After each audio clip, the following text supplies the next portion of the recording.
சென்று பீகார், ஒடிசா உள்ளிட்ட மாநிலங்களுக்கு சென்று பெண்களின் நிலைமை குறித்து விஜய் பார்த்து வந்து கூறட்டும் என கருத்து தெரிவித்துள்ளார் சட்டத்துறை அமைச்சர் ரகுபதி.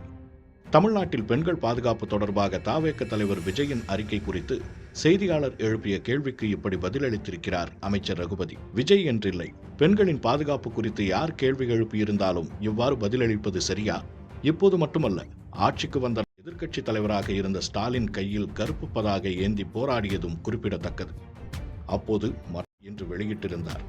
அதில், அன்பு தங்கைகளே, கல்வி வளாகம் முதற்கொண்டு ஒவ்வொரு நாளும் தமிழகத்தில் தாய்மார்கள், என் அருமை தங்கைகள், பெண் குழந்தைகள் என அனைத்து தரப்பு பெண்களுக்கும் எதிராக நடக்கும் சமூக அவலங்கள், சட்ட ஒழுங்கு சீர்கேட்டு அவலங்கள், பாலியல் குற்றங்கள் என்று பல்வேறு வன்கொடுமைகளை கண்டு உங்கள் அண்ணனாக மன அழுத்தத்திற்கும் சொல்லனா வேதனைக்கும் ஆளாகிறேன். யாரிடம் உங்கள் பாதுகாப்பை கேட்பது? நம்மை ஆளும் ஆட்சியாளர்களை எத்தனை முறை கேட்டாலும் எந்த பயனும் இல்லை என்பது தெரிந்ததே. அதற்காகவே இக்கடிதம்.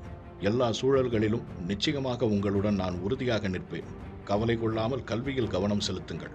பாதுகாப்பான தமிழகத்தை படைத்தே தீருவோம். அதற்கான உத்தரவாதத்தை நாம் அனைவரும் இணைந்தே விரைவில் சாத்தியப்படுத்துவோம் என்று குறிப்பிட்டிருந்தார். இந்த விவகாரம் குறித்து சட்டத்துறை அமைச்சரும் வரி அதிகரிப்புக்கும் மற்ற மாநிலங்களை ஒப்பிடச் சொல்வது கூட பரவாயில்லை. ஆனால் பெண்களுக்கு எதிரான குற்றங்கள் குறித்து கேள்வி எழுப்பினால் கூட மற்ற மாநிலங்களை பாருங்கள் என பதில் சொல்வது எந்த விதத்திலும் நியாயமில்லை.